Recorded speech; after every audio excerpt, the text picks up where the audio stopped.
بھارت کے غیر قانونی زیر قبضہ جموں کشمیر میں مودی کی فسطائی بھارتی حکومت کی طرف سے کشمیریوں کو ان کی زمینوں اور جائیدادوں سے بے دخل کرنے اور غیر کشمیری ہندوؤں کو آباد کرنے کی ہندوتوا پالیسیوں کے خلاف مقبوضہ خطے میں مکمل ہڑتال کی گئی۔ ہڑتال کی کال کل جماعتی حریت کانفرنس نے دی تھی اور تمام حریت رہنماؤں اور تنظیموں نے اس کی حمایت کی تھی۔ سری نگر اور مقبوضہ وادی کے دیگر بڑے شہروں اور قصبوں میں دکانیں اور تجارتی مراکز بند رہے، جبکہ سڑکوں پر ٹریفک معطل رہی۔ مقبوضہ کشمیر میں آبادی کے تناسب کو تبدیل کرنے کے مودی فسطائی بھارتی حکومت کے عزائم کے خلاف آزاد کشمیر کے دارالحکومت مظفر آباد میں کل جماعتی حریت کانفرنس اور پاسبانی حریت جموں کشمیر کے زیر اہتمام ایک احتجاجی ریلی نکالی گئی۔ اس موقع پہ مظاہرین نے مقبوضہ علاقے میں کشمیریوں کو جبری طور پر ان کی زمینوں سے بے دخل کرنے اور املاک کو منہدم کرنے کے خلاف سیاہ جھنڈے، بینرز اور کتبے اٹھا رکھے تھے، جن پر اقوام متحدہ، سلامتی کونسل اور اسلامی تعاون تنظیم سے بھارتی ریاستی دہشت گردی رکوانے اور 5 اگست 2019 کے غیر قانونی اقدامات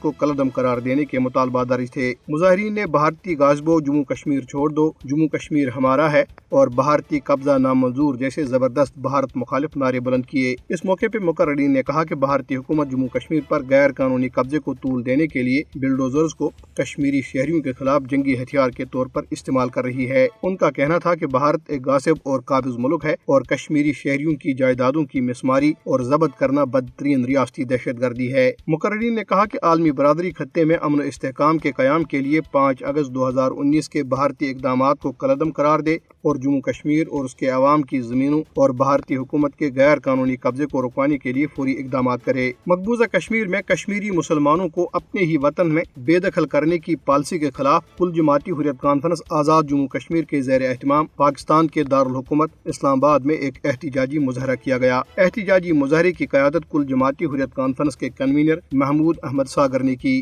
حریت کانفرنس کے قائدین کے علاوہ آزاد جموں کشمیر کی سیاسی جماعتوں کے قائدین نے بھی شرکت کی۔ اس موقع پہ محمود احمد ساگر نے کہا کہ مقبوضہ کشمیر میں نریندر مودی کی فسطائی حکومت نے کشمیریوں کے زمینوں پر قبضے، شہریوں کے گھروں کو مسمار اور جائیدادوں کو ضبط کرنے کا سلسلہ تیز کر دیا ہے۔ انہوں نے کہا کہ بھارت اسرائیلی طرز پر مقبوضہ جموں کشمیر میں انسدادی تجاوزات کے نام پر کشمیریوں سے ان کی زمینیں چھین کر اور گھروں کو مسمار کر کے کشمیری مسلمانوں کو اپنے ہی وطن میں بے دخل کرنے کی پالیسی پر عمل پیرا ہے۔ مقررین نے کہا کہ مقبوضہ علاقے میں زمینوں پر قبضے کی مودی کی پالیسی کا مقصد کشمیریوں کی شناخت اور ان کے مسلم کردار کو مٹانے کے علاوہ مقبوضہ علاقے کو ایک نوآبادی بنانے کی منظم کوشش ہے اور ایسے اقدامات سے بھارت انسانی حقوق کی بدترین پامالی کا مرتکب ہو رہا ہے۔ انسانی حقوق کی بین الاقوامی تنظیم ایمنسٹی انٹرنیشنل نے کہا ہے کہ نئی دہلی اور ممبئی میں BBC کے دفاتر پر بھارتی محکمہ انکم ٹیکس کے اہلکاروں کے چھاپے آزادی اظہار رائے کی سنگین خلاف ورزی ہے۔ ایمنسٹی انٹرنیشنل انڈیا بورڈ کے سربراہ اکار پٹیل نے ایک بیان میں کہا